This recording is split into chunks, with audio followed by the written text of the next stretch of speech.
राजकुमारी विशाखा। राजकुमारी विशाखा वीरगढ़ राज्य की इतनी सुंदर राजकुमारी थी कि वो दुनिया की सबसे सुंदर राजकुमारी कहलाती थी। एक दिन वो जंगल में अपनी सहेलियों के साथ सैर पर निकली थी। तभी एक विचित्र दुनिया का राजा जो धरती पे सैर के लिए आया था, उसकी नजर हंसती खेलती राजकुमारी पर पड़ जाती है। अरे, इतनी खूबसूरत राजकुमारी तो मैंने पूरे जीवन में नहीं देखी। धरती पर ये स्वर्ग की अप्सरा कैसे आ गई?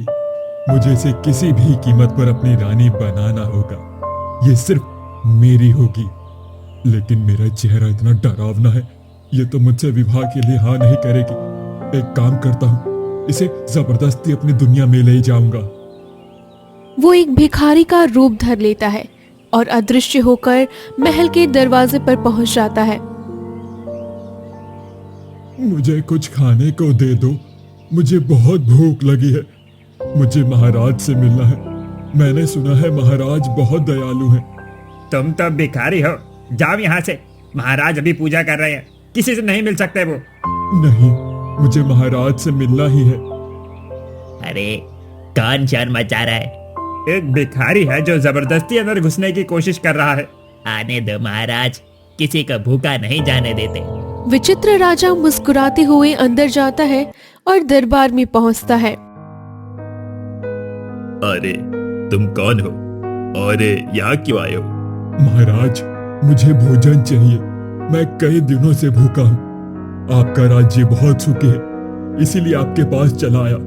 और वैसे भी आपकी राजकुमारी बहुत खूबसूरत है। इतनी खूबसूरत इस दुनिया में कोई भी नहीं है। अच्छा, तुम्हें एक भिखारी होकर मेरी राजकुमारी के बारे में क्यों पूछ रहे हो? तुम भिखारी नहीं हो। सच बताओ, तुम कौन हो और यहाँ पर क्यों आए हो? निकल जाओ यहाँ से, वरना इसकी कीमत चुकानी पड़ेगी। अचानक तेज रोशनी में विचित्र राजा अपने असली रूप में प्रकट हो जाता है। तुम तो हमारी दुनिया की नहीं हो। तुम यहाँ क्यों आए हो? सैनिकों, इसे पकड़ लो। मैं विचित्र दुनिया का महाराज हूँ और मुझे आपके राजकुमारी की खूबसूरती से प्रेम हो गया है। मैं उससे विवाह करना चाहता हूँ। मैं अपनी बेटी को किसी विचित्र व्यक्ति से विवाह नहीं करने दूंगा। निकल जाओ। सैनिकों, पकड़ो इसे। सैनिक दौड़ते हुए, लेकिन विचित्र राजा जादू करता है और सभी सैनिक बेहोश हो जाते हैं। कोई मेरा कुछ नहीं बिगाड़ सकता है। महाराज, मैं तो राजकुमारी को लेकर ही जाऊंगा। तभी राजकुमारी वहां आती है। पिताजी, क्या हुआ? इतना शोर क्यों है? बेटी, यहाँ से चली जाओ, ये तुम्हें लेकर जाएगा। राजकुमारी भागने लगती है। तुम नहीं भाग सकती। अब तो मेरी रानी बनकर मेरी दुनिया में चलोगी। मैं तुम जैसे बदसूरत इंसान से कभी विवाह नहीं करूंगी। तुम यहाँ से जाओ। विचित्र राजा जबरदस्ती उसका हाथ पकड़ लेता है। छोड़ दो मुझे, पिताजी, मुझे बचाइए। छोड़ दो मुझे, मुझे नहीं जाना। पिताजी, पिताजी बचाइए मुझे। अचानक तेज रोशनी होती है और विचित्र राजा राजकुमारी को लेकर गायब हो जाता है। हे भगवान, मेरी बेटी को वो कहाँ ले गया होगा? कोई तो मेरी बेटी को बचाओ। महाराज, वो विचित्र राजा था। वो राजकुमारी को अपनी दुनिया में ले गया होगा। अब हम कैसे बचाएंगे राजकुमारी को? मैं राजकुमारी को वापस लाने के लिए सब कुछ करूंगा। जल्दी से मेरी बेटी को लेकर आओ। महाराज, उसकी दुनिया बहुत खतरनाक है। जो भी जाएगा कभी वापस लौट कर नहीं आएगा महाराज। अगर मेरी बेटी वापस ना मिली तो मैं कैसे जीऊंगा? मुझे मेरी बेटी चाहिए। महाराज, मैं जादूगर और पुरोहित को बुला कर लाता हूँ। कुछ देर बाद जादूगर और पुरोहित आते हैं। महाराज, क्या हुआ? आपने हमें इतनी जल्दी बुला लिया? देखिए, विचित्र लोक का राजा आया था और मेरी बेटी को उठाकर ले गया। तुम अपने जादू से इसे वापस ले आओ। फिर जादूगर आंखें बंद करता है, लेकिन अचानक डरकर आंखें खोल देता है। क्या हुआ? तुम इतने घबराए हुए क्यों हो? महाराज, राजकुमारी विचित्र दुनिया के सबसे ताकतवर स्थान पर है। मैं कुछ नहीं कर सकता। वहाँ हमारा जादू काम नहीं करेगा। हाँ महाराज, कोई तांत्रिक साधु भी इस दुनिया का द्वार नहीं खोल सकता। वहाँ सिर्फ बुद्धि काम करती है। अरे फिर कौन जाएगा अपनी जान जोखिम में डालकर मेरी बेटी को लेने? महाराज, क्यों ना मैं पूरे राज्य में घोषणा कर दूं, जो राजकुमारी को लाएगा उसे इनाम मिलेगा। इनाम से कुछ नहीं होगा। घोषणा करो कि जो राजकुमारी को लेकर आएगा उसे मैं इस राज्य का राजा बना दूंगा। फिर मंत्री राजमहल से निकल पड़ता है और गांव के चौपाल पर पहुंचता। अरे ये क्या? मंत्री जितने घबराए हुए हमारे गांव में आए हैं। सब ठीक तो है ना? सुनो सुनो, सभी गांव वालों ध्यान से सुनो। राजकुमारी को विचित्र दुनिया का राजा लेकर चला गया है। जो भी अपनी बुद्धि के बल पर राजकुमारी को वहां से वापस लेकर आएगा उसे ढेर सारा इनाम मिलेगा और महाराज उसे इस राज्य का राजा घोषित कर देंगे। क्या राजकुमारी को विचित्र दुनिया का महाराज उठाकर ले गया? तब तो राजकुमारी अब कभी नहीं बचने वाली है। हाँ, राजकुमारी अब नहीं बच पाएगी भाई, क्योंकि विचित्र दुनिया बहुत ही ताकतवर और भयानक है। वहाँ जो भी गया वो कभी वापस लौट कर नहीं आया है। ये बात चारों भाई सुन लेते हैं। अरे ये तो बहुत ही सुनहरा मौका है, हम सबको जरूर जाना चाहिए। भैया हम गरीब हैं, ठीक है, लेकिन हम वहाँ जाकर अपनी जान खतरे में नहीं डाल सकते हैं। ऐसा मौका हमें बार बार नहीं मिलता है और वैसे भी हम चारों गरीबी की जिंदगी से थक चुके हैं। सोच लो, अगर हम विचित्र दुनिया से राजकुमारी को सही सलामत ले आए तो हम इस राज्य के राजा बन जाएंगे। हमारे चारों भाइयों की जिंदगी संवर जाएगी। लेकिन भैया, अगर हम सब गए और वापस ही नहीं आए तो ऐसा धन लेने से क्या फायदा? अरे रवि, तू हम सबसे छोटा है तो हिम्मत रख। हम तुम्हारे ही भले के लिए ऐसा कर रहे हैं ताकि तुम्हें कोई परेशानी ना उठानी पड़े। अब चलो। चारों भाई वहां से निकल पड़ते हैं और राज दरबार में जाते हैं। तुम सब उपस्थित हो, बताओ तुम में से कौन विचित्र दुनिया जाएगा और मेरी राजकुमारी को बचाएगा? महाराज, हम चारों भाई विचित्र दुनिया में जाएंगे और राजकुमारी को सही सलामत वापस लेकर आएंगे। तुम चारों को पूरा यकीन है कि तुम मेरी राजकुमारी को बचा कर ले आओगे? हाँ हाँ महाराज, क्यों नहीं। आखिर हम 4 भाई हैं, हम चारों बुद्धिमान हैं और हम ये काम जरूर कर पाएंगे। तो ठीक है, अगर तुम चारों में से जो कोई भी राजकुमारी को सही सलामत ले आएगा वही ये ताज के काबिल होगा। चारों भाई राजमहल से बाहर निकलते हैं। अरे, हम सबने जोश में हाँ तो कह दिया, लेकिन विचित्र दुनिया का द्वार कहाँ है हमें तो ये भी नहीं पता है। ये बात तो मुझे भी नहीं पता कि विचित्र दुनिया का द्वार है कहाँ। भैया, महाराज को पता होगा कि द्वार कहाँ खुलता है। उन्होंने सबके सामने नहीं बताया, लेकिन अगर हम अब जाकर पूछें तो शायद बता दें। ठीक है, चलो चलते हैं। चारों भाई वापस महल लौट जाते हैं। क्या हो गया? तुम लोग फिर क्यों आ गए? महाराज, हम चारों विचित्र दुनिया में तो जाएंगे, लेकिन हमें उसका द्वार नहीं पता। आप कृपया बताइए कि कहाँ है विचित्र दुनिया का द्वार? ये मैंने आज तक किसी को नहीं बताया, क्योंकि उस द्वार के अंदर जाने के बाद कोई भी वापस नहीं लौटा है। लेकिन मेरी बेटी फंसी है तो मैं जरूर बताऊंगा। तुम यहाँ से सीधे आगे चले जाओ, तुम्हें जंगल के बीचों बीच एक तालाब मिलेगा। उस तालाब पर तुम चारों जैसे ही खड़े होकर अपने पैर पानी में रखोगे, तुम विचित्र दुनिया में पहुंच जाओगे। ठीक है महाराज, हम सब जाते हैं। चारों भाई राजमहल से बाहर आ जाते हैं। मुझे तो लगता है महाराज ने हमें बेवकूफ बना दिया है। भला एक तालाब से रास्ता दूसरी दुनिया तक कैसे जा सकता है? देखो भैया, अगर महाराज ने कहा है तो बात में सच्चाई जरूर होगी। चलो चलते हैं। चारों कई घंटे सफर करके तालाब के पास पहुंचते हैं। अरे यहाँ तो केवल पानी ही पानी है, कोई भी द्वार दिखाई नहीं दे रहा। हम विचित्र दुनिया में आखिर जाएंगे कैसे? नहीं, मुझे नहीं जाना। कहीं हम लोग इसमें डूबकर मर गए तो? चारों भाई हिम्मत करके तालाब में पैर रखते हैं। अचानक तेज रोशनी फैलती है और चारों ओर एक विचित्र दुनिया में पहुंच जाते हैं, जहां चारों तरफ केवल सोना ही सोना होता है।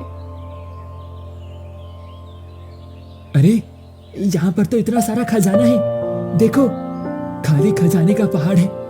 अगर हमें ये मिल जाए तो हमें राजा बनने की जरूरत ही नहीं पड़ेगी। नहीं भैया, ये सब मत छुओ। ये सब एक माया जाल है। अगर माया में पड़ गए तो शायद हम फंस सकते हैं। अरे ये सब सच है और मुझे तो ये खजाना चाहिए। अगर मैं ये सारा खजाना ले जाऊंगा तो मुझे पूरे जीवन खजाने की कोई कमी नहीं पड़ेगी और मैं एक अच्छी जिंदगी जी सकता हूँ। विष्णु जैसे ही खजाने के ढेर को हाथ लगाता है, अचानक तेज रोशनी फैलती है और उसका शरीर पत्थर की मूर्ति बन जाता है। अब हम कुछ नहीं कर सकते। अगर हम भैया के पास गए तो शायद हम भी मूर्ति बन जाएंगे। चलो हम आगे चलते हैं। हाँ, हमें आगे चलना चाहिए। तीनों भाई आगे बढ़ जाते हैं। तभी तालाब के किनारे बहुत सारी सुंदर लड़कियां बैठी होती। अरे शंकर, रवि, वो तालाब को देखो। तालाब के किनारे कितनी सुंदर सुंदर लड़कियां हैं। मुझे बीच वाली जो सफेद कपड़े में बैठी है ना वो बहुत सुंदर लग रही है। मैं उसे विवाह करना चाहता हूँ। ये आप कैसी बातें कर रहे हैं भैया? ये सब मोह माया है। आप मत जाइए, मुझे ठीक नहीं लग रहा है। अभी आपने देखा ना कि विष्णु भैया के साथ क्या हुआ। अरे वो तो धन के लालच में गए थे, हम धन का लालच थोड़ी ना कर रहे हैं। मुझे तो बस इस लड़की की खूबसूरती पसंद है। मैं तो उसे अपनी दुल्हन बना कर ही रहूंगा। मनोहर लड़कियों के पास जाता है। मुझे तुम बहुत पसंद हो।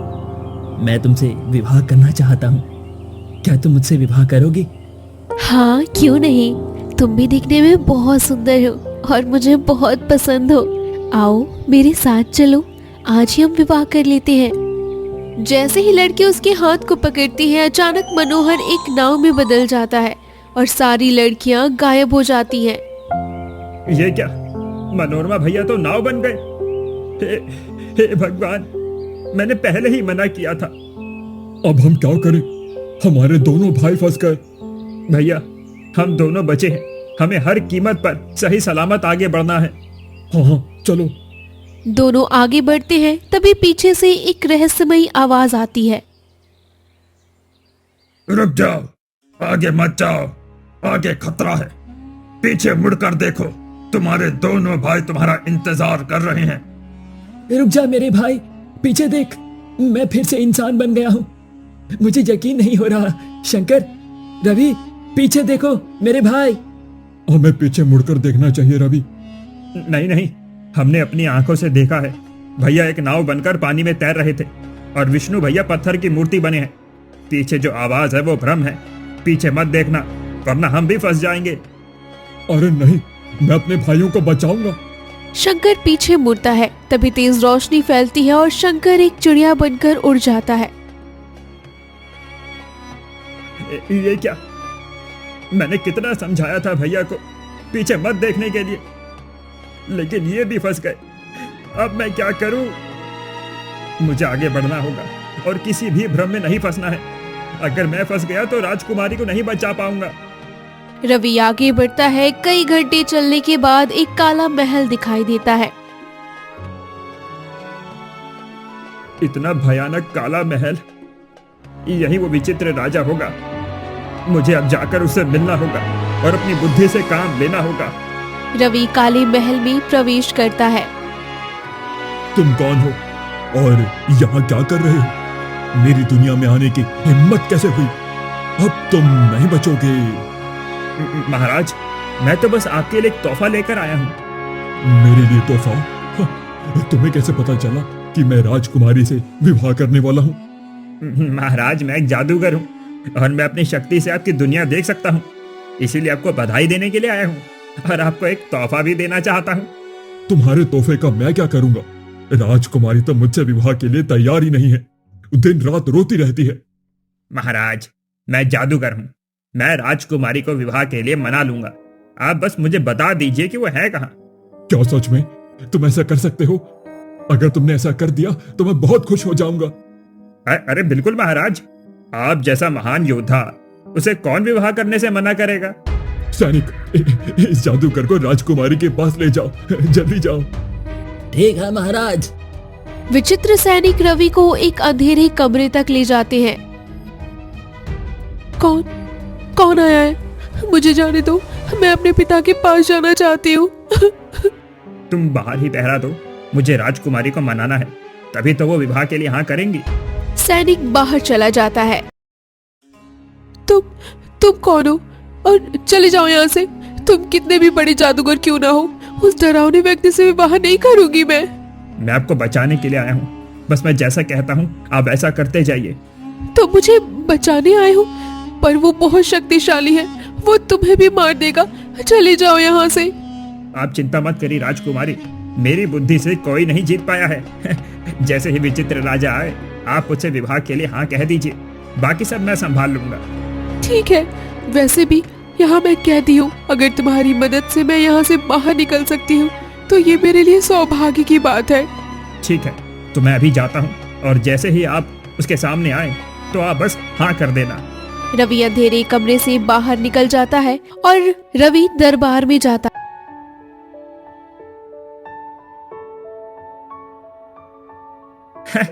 महाराज, अब बस राजकुमारी को लेकर आइए। मैंने ऐसा जादू किया है कि वो ना नहीं कर सकती हैं। ठीक है, सैनिकों जाओ और राजकुमारी को लेकर यहाँ पर आओ। सैनिक राजकुमारी को लेकर आते हैं। अब बताओ राजकुमारी, क्या तुम मुझसे विवाह करना चाहती हो?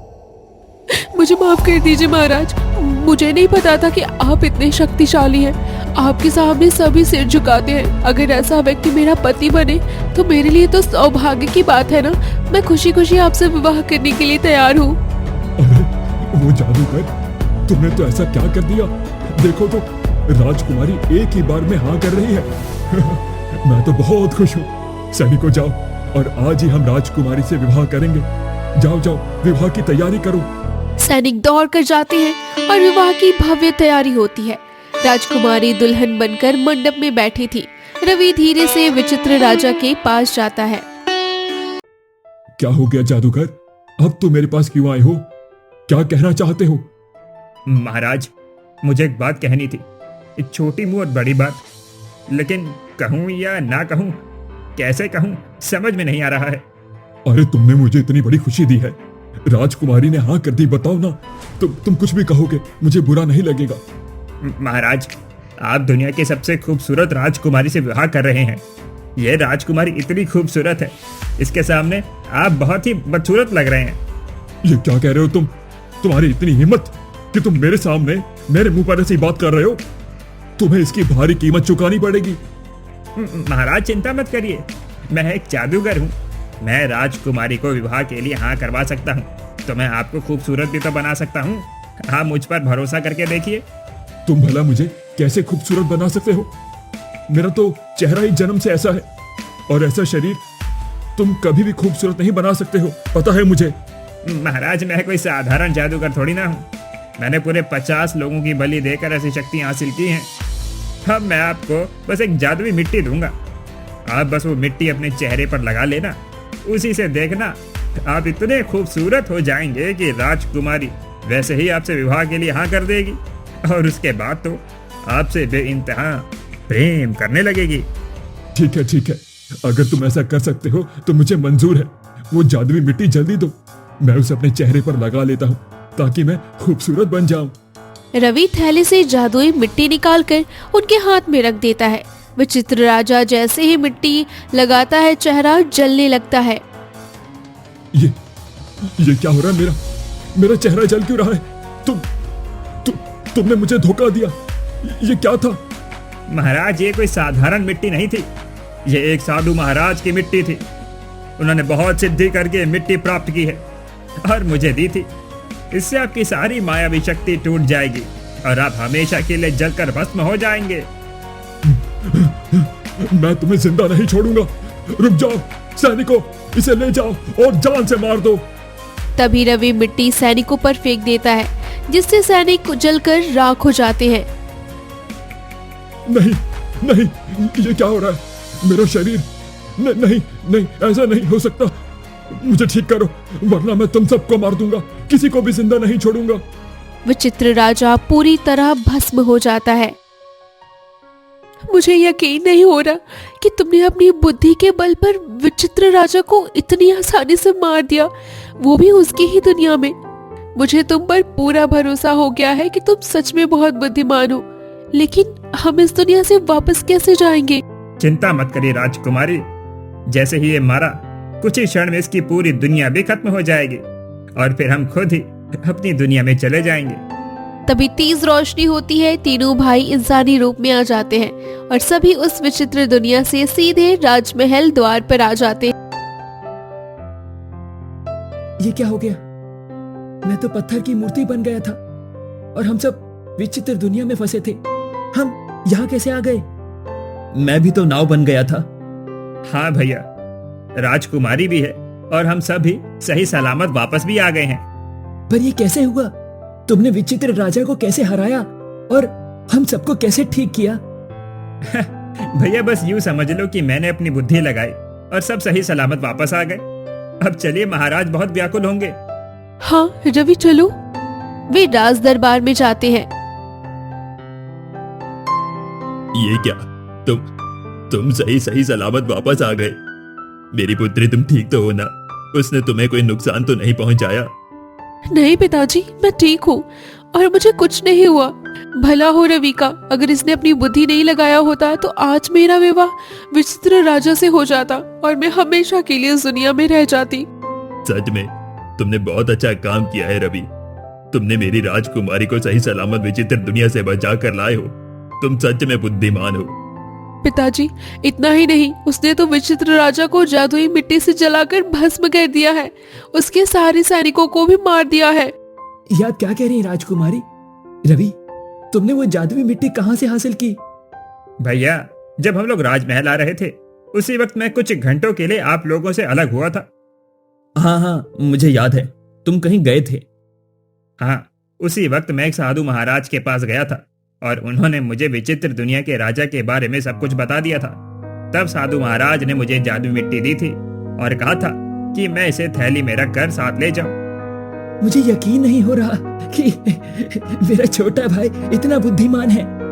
हम तीनों भाई हमेशा लालच में रहे, लेकिन असली बुद्धि तो तुम्हारे पास है भाई। हाँ, और इस राज्य का राजा बनने योग्य भी तुम ही हो।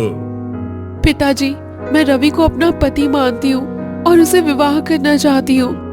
क्यों नहीं पुत्री? पर महाराज, मैं एक साधारण लकड़हारा हूँ, मैं कैसे राजा बन सकता हूँ? नहीं, तुम्हारी नेक दिली देखकर मैं बहुत खुश हूँ। इसलिए अब तुम इस राज्य के राजा और मेरी पुत्री के पति भी हो। लेकिन मैं अपने तीनों भाइयों को छोड़कर यहाँ नहीं रह सकता हूँ। अरे चिंता मत करो, तुम्हारे तीनों भाई को भी हम राजमहल में ही काम देंगे। सब यहीं रहेंगे। सच में? रवि, हमने तुम्हें हमेशा छोटा समझा, लेकिन आज तुमने हमें ही संभाला। इसलिए हम धन्य हैं कि तुम हमारे भाई हो। कुछ ही दिनों में राजा राजकुमारी से रवि की भव्य विवाह करा देते हैं और रवि अपनी पत्नी और तीनों भाइयों के साथ खुशी खुशी राजमहल में रहने लगता है।